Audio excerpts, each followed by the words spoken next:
This is our head. And somewhere in there, you have the brain. And then you have here the pituitary, and somewhere here, you have the pineal gland. They tell us that this pineal gland is formed like an eye, like an atrophied eye, that it was an eye sometime. But if it was really an atrophied eye, then why hide it under the brain if it was supposed to see light? But we know that as an eye, it's very sensitive to light, because when light hits it, it can't hit it directly, of course. Somehow it gets the information about light, then it produces certain things, chemicals in your body, and when there is no light, it produces others. So the moment the light goes off, it starts producing things like, for example, melatonin, and it puts you to sleep. But if this was the main reason for this, then the logical place for it would be somewhere out there.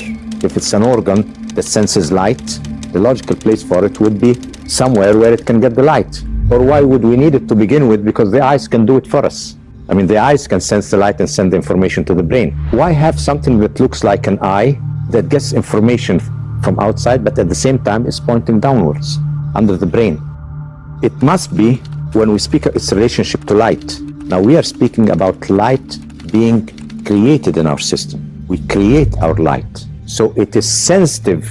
It could be sensitive to something there, but it is also related to some inner light. You know, this point in the ear, when you have your ear like that, in Chinese medicine, you imagine the ear like this to be like an inverted fetus, with the eyes here, the hands here, you see, and the legs here. It's like that. And the points here in treatment, they reflect every organ in your body. So your whole body is present in your ear like that. Now, in ancient times, there was nothing called jewelry. You wear jewelry here, you wear jewelry there. No. At the time when the door was open, you used things on your body for certain interactions with the forces of nature. So this point here in Chinese acupuncture is called the point of inner light.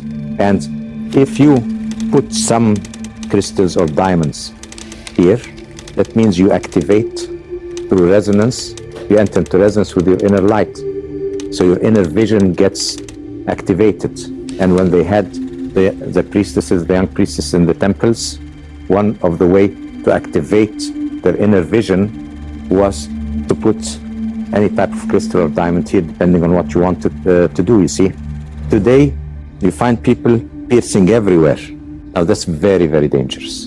You could completely disrupt the functioning of your physical organs by piercing at this point or at that point or this point. They don't know that every point in the body is related to a certain organ, and you don't know the point you are piercing with what is it related, what are you really piercing, and what metal are you putting there, and what thing, something might be good in one place and not in the other, and all that. So it's very, very dangerous. We have seen, there is evidence that the ancient Egyptians did some piercing and things, and the Sumerians did it, or we have evidence of tattoos in ancient times and all that, but they chose the right symbol, the right shape on the right spot and all that. It wasn't just playing around. So if this is inner vision, why here? Why looking here? It must have a link here and something here. Ear spine goes down here, but why here? Is it looking at something there? The heart is the place where you have the most blood in your body. So it's the center of the fiery element. And fire produces light. So the mystical connection of light of the heart, perceived by the pineal gland, illumination, and then what's perceived out here with the visual center. So this light is in resonance with this center. So your inner light is here, and it is on a harmonic, a higher harmonic to the actual light you perceive in colors. That's why in any mystical experience, the light effect, I mean, if you do some meditation or do some prayer or something, sometimes you can see that there's some slightly more light in your vision. So there's a link between the centers here, pituitary, pineal, heart, and the brain then. Now, look at it that way. In order that you perceive your reality, you must have working senses. That means your body must function before you can perceive a reality. So what runs your body? Is it within your perceived reality or from outside? I mean, your heartbeat, your lung, all the rhythms of your body, the laws that govern life, are not coming from your perceived reality. They're coming from the total reality. The whole universe is working through you in there, and then you become alive, and then you make your perceived reality. But what really work, all those rhythms are methods of communication. Remember we said rhythm are communication. So you're communicating with the whole universe. Your life is through the life of the universe. What are the laws that make you breathe, think? Where do those laws come from? Those archetypal laws must be beyond the perceived reality, because they must be there first for us to see perceived reality. Now, is the light that you see in front of you produced by the sun or by you? No, the sun is radiating energy. Energy, your brain converts it into light. So you are producing the light.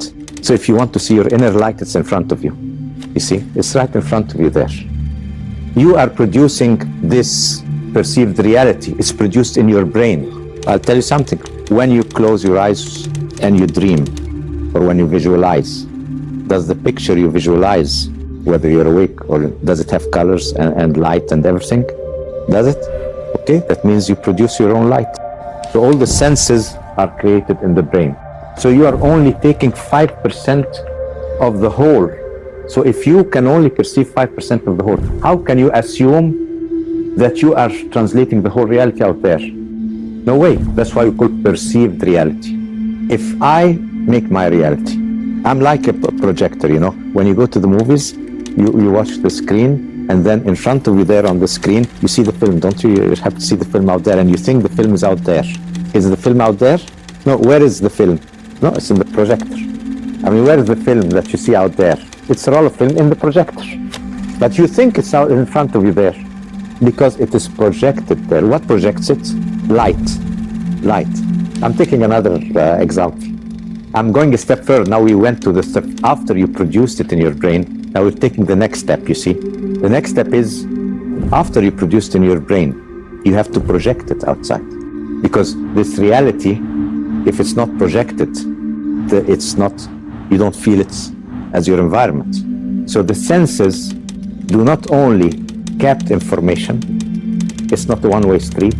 No, all your senses work both ways. So active in reception and active in projection of your reality outside, and then you think it's outside you, but you are really projecting. It's like a projector. During the movie, you're living the film out there, but in reality, the film is in the projector.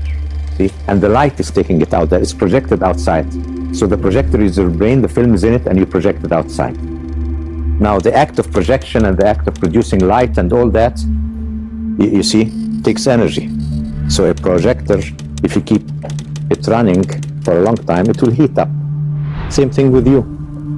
I mean, seeing this reality, because it's a left brain operation, because your reality is sort of made up through the use of the activation of the senses, what happens is it overheats if you use it too much. So you have to sleep. You can only use it for so long, and then you have to sleep a bit. You can't keep this reality out there for a long time, because you need a certain amount of stress to have it. But there are easy ways. Whenever it gets too stressful, you daydream. So you activate the other part of the brain. And then some daydreaming is relaxing. See, if a person has too many problems, he just daydreams a bit, yeah, and then you feel, and with many people, it becomes automatic. You see, it becomes automatic. The more you stress them, the more they fly out. And the more you concentrate, because reality, you know, the left brain, okay, I see reality, I go more into concentration, puts more stress. Now, if I am producing my reality and I have a projector, I'm producing my reality. That means I can control it. I can put my hand in front of the projector, make some images, do things. So I can play with this reality if I'm producing. But it doesn't work that way. Imagine that there are 100 projectors producing the film. I can't, whatever I do with one will not even be seen out there. Even if I close it off completely, the film is still going on, you see.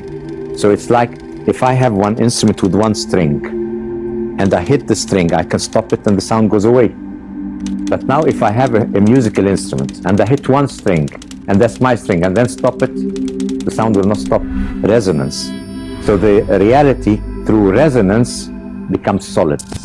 Resonance is a form of interference of reality and becomes solid through resonance. And then we are parts of forming it, but we are not the total formers of it. So at the end, it becomes our reality. So this is our perceived reality.